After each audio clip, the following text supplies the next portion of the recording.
T ആചാരി നമ്മളോടൊപ്പം telephone ലൈനിൽ ചേരുകയാണ്.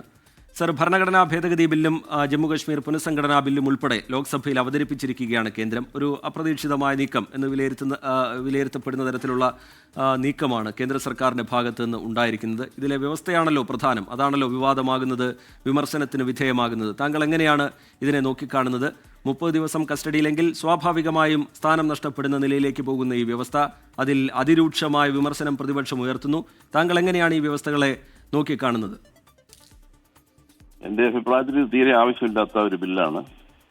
ഒന്നാമത്തെ കാര്യം, ഇത് ഭരണഘടനാ ബില്ലായതുകൊണ്ട് ഇത് സഭയിൽ പാസ്സാകുന്ന കാര്യം പ്രയാസമാണ്. കാരണം അതിനുള്ള ഒരു അംഗസംഖ്യ ഇപ്പോൾ അവർക്കില്ല.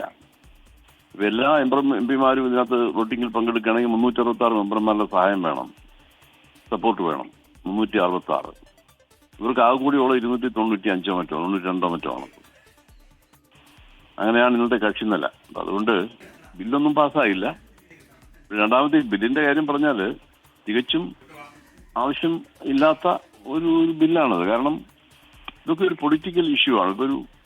ഇത് ഒരു ചീഫ് മിനിസ്റ്ററെയോ അല്ലെങ്കിൽ മറ്റൊരു മന്ത്രിയോ, പ്രൈം മിനിസ്റ്ററുടെ കാര്യം ചുമ്മാ വെറുതെ ഇട്ടിരിക്കുന്നത്, അതിനകത്ത് കാര്യമൊന്നുമില്ല. ഇപ്പൊ ആരും പോയി പ്രൈം മിനിസ്റ്ററെ അറസ്റ്റ് ചെയ്യാനൊന്നും പോകുന്നില്ല.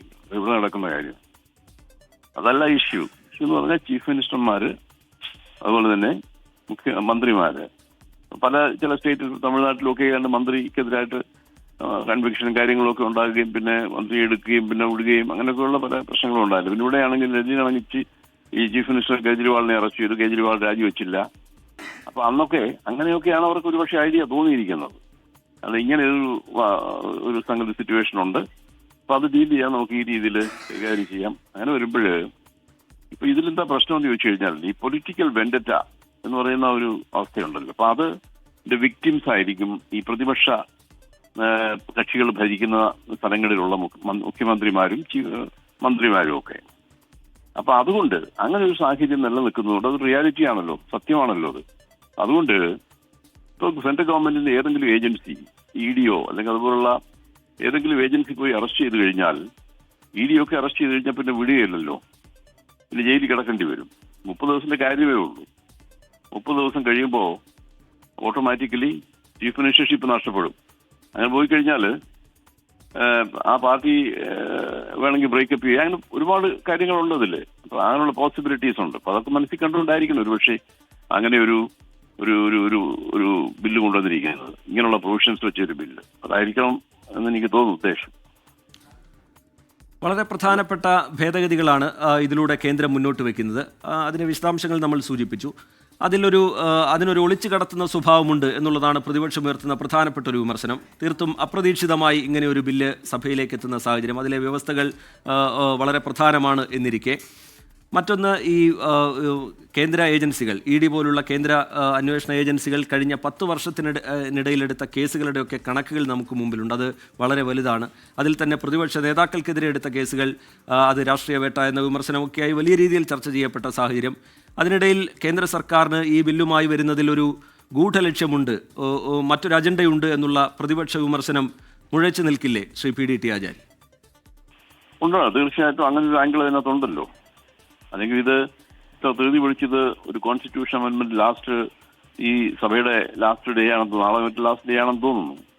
ഈ സമയത്ത് കൊണ്ടുവരേണ്ട കാര്യം എന്താ? അതും ഒരു കോൺസ്റ്റിറ്റ്യൂഷൻ അമെന്റ്മെന്റ്, അതും പ്രത്യേകിച്ച് ഭരണഘടനയുടെ പ്രൊവിഷൻസിനൊക്കെ അത് യോജിക്കുന്ന ഒരു കാര്യമല്ല അത്, ഈ പ്രൊവിഷൻ എന്ന് പറയുന്നത്. കാരണം എന്താണെന്ന് വെച്ചാൽ, നമ്മുടെ ഈ ലെജിസ്ലേച്ചറിന്റെ ഒരു പോളിസി എന്ന് പറയുന്നത്, ഈ പൊളിറ്റിക്കൽ ഓഫീസ് ഹോൾഡ് ചെയ്യുന്ന ആളുകൾ അവര് ഗിൽറ്റി, അതായത് കുറ്റക്കാരാണെന്ന് കോടതി തെളിയിച്ചെങ്കിൽ മാത്രമേ അവർ ഡിസ്ക്വാളിഫൈഡ് ആവത്തുള്ളൂ. MP മാരായാലും MLA മാരായാലും അങ്ങനെയാണ് നമ്മുടെ ലോ ആ കാര്യം ഡീൽ ചെയ്യുന്നത്. അപ്പൊ അതാണ് ലെജിസ്ലേച്ചറിന്റെ ഒരു അപ്രോച്ച് എന്ന് പറയുന്നത്, സമീപനം എന്ന് പറഞ്ഞാൽ അതാണ്. അതായത് കുറ്റക്കാരാണെന്ന് കോടതി വിധിക്കാതെ അവർക്ക് ഒരു വിധത്തിലുള്ള ശിക്ഷ അനുഭവിക്കാൻ പാടില്ല.